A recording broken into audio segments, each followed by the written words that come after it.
All right, let's talk about AI agents. I know, it's a term you hear everywhere, and honestly, it can feel a little vague, maybe a bit too sci-fi. Well, today we're going to cut through all that noise. Forget the theory for a minute. We're going to look at the actual playbook for what these agents are really doing, right now. Let's dive in. So this is the big question, isn't it? It's one thing to talk about autonomous AI in theory, but it's a whole other thing to see what's actually happening on the ground. And that's exactly what we're here to do. We're opening up the playbook to break down the most popular and impactful ways companies are using AI agents today. Okay, but before we jump into all the cool examples, let's just quickly get on the same page. What is an AI agent anyway? Well, it really comes down to these three things working together. First up, they're autonomous. They act on their own to get something done. Second, they can reason. They don't just do one thing, they can plan out multiple steps. And third, and this is the real kicker, they can interact. They can use tools, connect to other software, and even chat with people to get a job done. That combination right there, that's the secret sauce. So let's jump into our first category. I like to call this one the efficiency engine. And it's exactly what it sounds like. We're talking about agents that just crush high-volume, repetitive, rule-based work. The goal? Super simple. Cut costs, speed things up, and let human teams focus on the harder problems. You know, customer support is the classic example here, but we're talking way beyond those old, clunky chatbots. The agents we're seeing today, they can handle a full product return from start to finish, all by themselves, or walk a user through a tricky setup. And what used to take hours now takes minutes. They only pass things off to a human when it's a really unique problem. And just look at why this is so popular. For the business, you get 24/7 service and you slash your costs. For you, the customer, you get an instant answer. It's a total win-win. And this same idea, this efficiency engine, it works wonders in other places too, especially in fields like finance and legal. I mean, think about it. These industries are drowning in paperwork and complicated rules. It's like the perfect playground for an AI agent. So instead of having a whole team spend a week digging through documents, an agent can scan thousands of contracts in an afternoon. Or it can watch transactions 24/7, spotting weird fraud patterns that a human might miss. The return on investment is just massive, because this is work that's normally incredibly time-consuming and expensive. All right, so that's efficiency. But now let's level up, because this next category, it's not really about replacing tasks anymore. It's all about partnership. We're talking about agents that are more like a creative partner, making us better, smarter, and faster at what we do. I mean, just imagine the ultimate AI assistant. It's an agent that doesn't just file your email away, but actually reads long threads, figures out what's important, and even drafts replies for you. It can do the background research for your next big meeting, and then while you're in that meeting, it's taking perfect notes and creating a summary to send out afterwards. You know, the real win here isn't just about saving time, it's about clearing your head. And if you're a knowledge worker, that means you're getting back hours of focused, deep work time every single week. That's huge. And if you're in tech, you know this kind of partnership is already a total game changer. Picture an agent that's basically a junior developer on your team. It handles all the boring, repetitive codes so your senior folks can focus on the big picture. Or what about a DevOps agent that's watching your systems all the time? And when something breaks at 3 a.m., it doesn't just wake you up, it tries to fix the problem itself first. See, it's not about replacing engineers, it's about giving them superpowers. And of course, this creative partnership has a direct impact on the bottom line.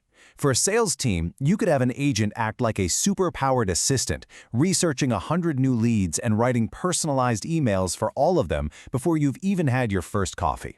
Or for marketing, it could whip up 10 different versions of an ad and then figure out the perfect audience for each one. The key thing here is personalization at a scale we've just never been able to do before, and that directly drives revenue. Okay, so for our last category, we're really getting into the advanced stuff. I call this one the insight generator. These are the agents that go beyond just automating or assisting.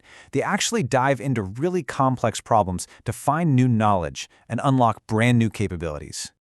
Let's be real, we are all drowning in data, but getting actual, usable insights from it, that's the really hard part. Well, these agents are changing that. So now a product manager who doesn't know how to code can just ask a question in plain English, like, hey, what were the top 3 reasons our customers left last month? And bam, they get a clear answer backed by data in seconds. This is what people mean when they say democratizing data.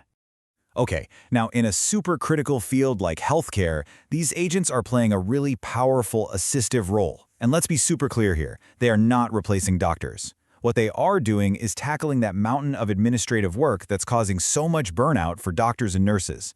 So think about a virtual nursing assistant that can do the initial symptom check, gathering all that key info before the doctor even walks in, or an AI scribe that just listens to the conversation with the patient and automatically writes up the clinical notes.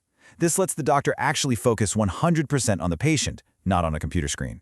And this last one, this one really feels like a glimpse into the future. We're talking about autonomous research. You could give an agent a big, complex goal, something like, analyze the market and tell me if we should launch our new product in Southeast Asia. And then the agent just goes to work. It breaks that big goal down into smaller tasks. It'll research demographics, check out competitor pricing, read up on regulations, and then pull it all together into a strategy report. This is where things get really, really interesting, because this is the foundation for the kind of AI systems we'll be seeing in the future. Okay, so we've seen a ton of examples, right? Agents that are efficiency engines, agents that are creative partners, and agents that are insight generators. They're all different, but there's a pattern here. There's a common thread that runs through all the ones that actually work in the real world. And this is probably the most important question we can ask. Because if you get this pattern, you don't just understand today, you can see where all of this is headed. So, what is it? What's the secret sauce? It really boils down to 3 simple things. First, you have to give the agent a super clear goal. Not something vague, but something specific and measurable. Second, it has to have access to the right tools and data. I mean, an agent can't analyze sales data if it can't see the sales data, right? And third, and this is so important, you need human oversight. The absolute best systems always keep a human in the loop for the big decisions. It's about a partnership. And it's that powerful partnership that is so many experts saying that these agents we're building today are the essential building blocks for what's coming next. They are, and I'm quoting here, the foundation for future AGI-like systems. AGI, that's artificial general intelligence. We're talking about systems that can think and solve problems with the kind of creativity and flexibility a human has. Look, we are not there yet, not even close. But every time we build one of these successful agents, we're learning a little bit more about how we might get there one day. So I'll leave you with this to think about. The really big shift that's happening right now is that we're moving from simply using tools to actually collaborating with partners that think right alongside us. So the question isn't if our jobs are going to change, it's how they're going to change. As these agents get better and better, as they become smarter partners, how do we level up our own skills to make that partnership as powerful as it can be? That's really the big challenge and the huge opportunity in front of all of us. Thanks so much for watching.